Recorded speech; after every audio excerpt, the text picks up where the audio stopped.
একঘেয়েমি জীবন ছেড়ে বেরিয়ে পড়লাম আবার দুদিনের জন্যে অন্য গন্তব্যে। এই যে সবাই মিলে যাচ্ছি আমরা, কোথায় যাচ্ছি চলো তোমাদের জানাবো।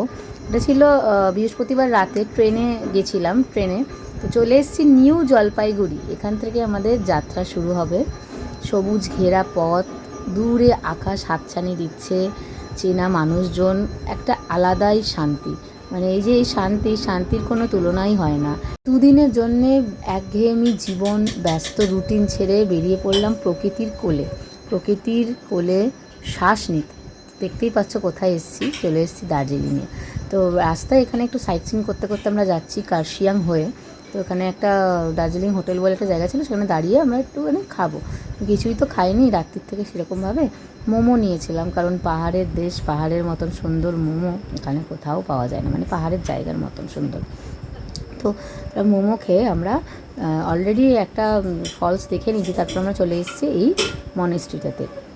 মনেস্ট্রিটার নাম আমি ইতিমধ্যে ভুলে গেছি কী নাম, কিন্তু দার্জিলিংয়ে খুব সুন্দর ছিল মনেস্ট্রিটা, এত ভালো লাগছিল, শান্তি লাগছিল। আর আমার না এবার যে বমির প্রবলেমটা ছিল, এটা না একদম কীভাবে যে উবে গেল আমি বুঝতেই পারিনি। ওষুধও কিন্তু খাইনি। কি জানি না, এর দার্জিলিং কি খুব হাই অল্টিটিউড না বলে কি আমার এই প্রবলেমটা হয়নি আমি বলতে পারবো না, তবে একবারও আমার বমি হয়নি। এটা একটা খুব ভালো জিনিস। যাই হোক, বাজে কথাটা বলেই তোমাদের দেখালাম। আর এটা হচ্ছে তো ওই উইশ করার জন্য। তারপর ওখান থেকে আমরা বেরিয়ে চলে গেলাম মানে আমার কত আকাঙ্ক্ষিত জায়গা, মানে বাতাসিয়া লুপ। এটা দেখার জন্য যে আমি কবে থেকে দিন গুনছিলাম, সবাইকে দেখতাম বাতাসিয়া লুপে যেত, দিত। আমার কত ইচ্ছে ছিল যে আমিও একদিন দার্জিলিং যাব। আসলে আমার দীঘা পুরী হয়েছিল, বাঙালির দীপু দাটা আমার আর কমপ্লিট হচ্ছিল না। তো ফাইনালি ভগবানের ইচ্ছায় আমার দাটাও কমপ্লিট হয়ে গেল, দীপুদা। এই যে এত সুন্দর যে মানে সৌন্দর্য প্রকৃতির, এইটা মানে পাহাড়ে না আসলে বোঝা যায় না। কী যে ভালো লাগছিল, কী যে এনজয় করেছি বলার না। যা হয় বন্ধুদের সাথে গেলে, কখন যে ক্যামেরা অন করতে ভুলে যাচ্ছি মানে মনেই করতে পারছি না। শুধু মানে মজা, হাসি, গল্প, হি হি করতে করতে দিন থেকে কখন রাত হচ্ছে বোঝা যাচ্ছে না। তবু যেদিন মানে এই প্রথম দিনটা, এই দিনটা একটুখানি কিন্তু বুঝতে পারা গেছে, কারণ জার্নির একটা রেস্ট ছিল। খাওয়া দাওয়া কমপ্লিট হয়ে গেছে, ভালোই খাওয়া দাওয়া ছিল হোটেলে। তো এখন আমরা এই যে হোপ যে বিখ্যাত যে জায়গাটা আছে যেখানে সবাই ফটোশ্যুট করে, তো সেখানেই এসেছি। এবার বোধহয় দার্জিলিং আসা সার্থক। আমার দীপুদা ফাইনালি কমপ্লিট, আমি ভীষণ খুশি। তো এই যে সবাই ছবি তুলছে। হোপ থেকে আমরা মানে এসে এখানকার বিখ্যাত কেভেন্টার্সে আইসক্রিম খাচ্ছি, আমরা পুরো টিমই খাচ্ছি।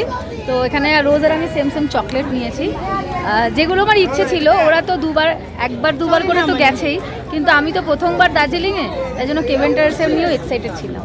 মনে হচ্ছে সব স্বপ্নগুলো আস্তে আস্তে পূরণ হচ্ছে। কেভেন্টার্সে খাওয়া, হোপের সামনে ছবি তোলা, হোপে গিয়ে খাওয়া, মানে কালকে আমরা ব্রেকফাস্ট করবো, দেখতে পারবে। তো সব কী যে ভালো লাগছে বলার মতন নয়।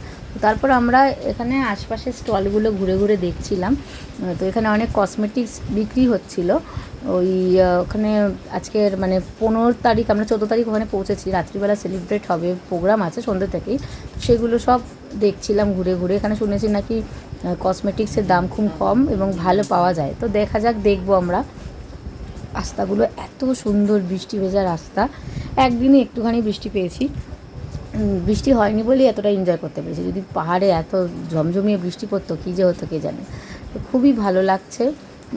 রাস্তায় চলতে চলতে কখন যে আমার বমির যে প্রবলেমটা আমি ভুলে গেছি, মানে এটা বারবার কেন বলছি, এটা আমার কাছে অনেক। কারণ আমার বান্ধবীরা যারা জানে, আমি ওদের সাথে মেনলি আমরা গার্লস ট্রিপ বেশি করি, তো ওরা জানে আমি কতটা কষ্ট পাই, ভালো করে সব কিছু দেখতেই পারি না।